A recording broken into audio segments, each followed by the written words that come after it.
பார்க்குறோம். அப்படி பார்க்குற போது இந்த மாதத்தில் பார்த்திங்கன்னா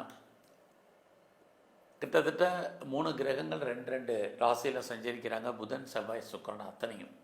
இது மாதிரியான சஞ்சாரங்கள், கிரக நிலைகள் நம்ம வாழ்க்கையில் நிறையா ஏற்ற இறக்கங்கள், அப் அண்ட் டவுன், நன்மை தீமைகள் கலந்து இருக்கும். இந்த மாதத்தில் தனுசு ராசியில் பிறந்தவங்களுக்கு வருமானங்கள் எப்படி இருக்குது முதல்ல அதை பார்க்கலாம். இது பண்டிகை மாதமாக இருக்குது. அப்படி பார்க்குற போது குரு பகவான் உங்களுடைய 2ஆம் இடத்தை பார்த்துக்கிட்டே இருக்கார்.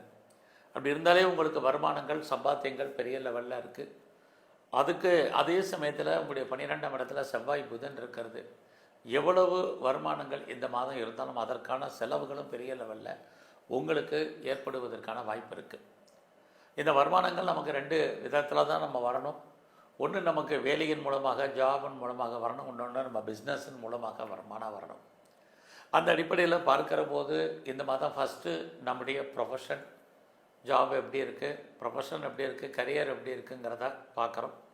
ஆக வேலைவாய்ப்பு எப்படி இருக்குதுன்னு பார்க்குற போது உங்களுடைய சர்வீஸ்க்குரியவர் சுக்கிர பகவான், அவர் பார்த்திங்கன்னா இந்த மாதம் நல்ல இடத்துல இருக்கார்.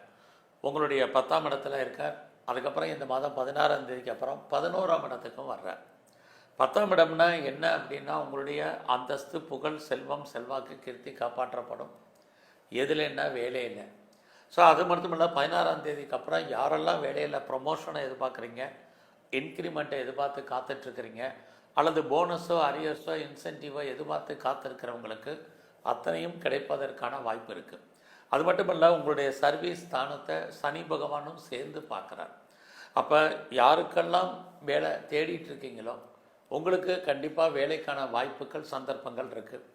நான் வேலையை விட்டு வெளியில் வந்துட்டேன் அப்படிங்கிறவங்களுக்கும், இனி வேலையை விட்டு தூக்கிட்டாங்க அப்படிங்கிறவங்களுக்கும் நீங்கள் ட்ரை பண்ணுங்கள். உங்களுக்கான ஆப்பர்ச்சுனிட்டி ஜாபில் கண்டிப்பாக இருந்துக்கிட்டே இருக்குது. அது மட்டும் இல்லை, சனி பகவானுடைய தொடர்பு வேறு உங்கள் சர்வீஸ்க்கு இருக்குது. சனி அப்படின்னாலே வயதான அல்லது ஓல்டான அல்லது வயதானன்னு அர்த்தம். அப்படி பார்க்குற போது எனக்கு ஏஜ் ஆயிடுச்சு, நான் பார்க்க வேலையை விட்டு என்னை வெளியேற்றிட்டாங்க, நான் ட்ரை பண்ணால் பெட்டராக ஜாப் இருக்குமான்னு யாரெல்லாம் ஃபீல் பண்ணுறீங்களோ கண்டிப்பாக ட்ரை பண்ணுங்கள். நல்லதொரு ஜாப் உங்களுக்கு இருப்பதற்கான வாய்ப்பு இதுவும் தனுசு ராசியில் பிறந்த உங்களுக்கு இருக்குது. ஆக வேலை என்பது பெரிய லெவலில் இந்த மாதம் உங்களுக்கு இருக்குது. வேலையில் எந்த அளவுக்கு நீங்கள் எஃபர்ட் எடுக்கிறீங்களோ அவ்வளோக்கு கண்டிப்பாக சக்ஸஸ் பண்ணுவீங்க. அது மட்டும் இல்லை, உங்களுடைய கொலீக்ஸ் உங்களுக்கு யாரெல்லாம் இருக்காங்களோ அவங்க உங்களுக்கு பெருசாக சப்போர்ட் பண்ணுறதுக்கான வாய்ப்பு இந்த மாதத்தில் இல்லை. பட் உங்களுடைய சுப்பீரியர் யாராக இருந்தாலும் உங்களுக்கு வேலையில் பெரிய லெவலில் கோஆப்ரேட் பண்ணுவாங்க.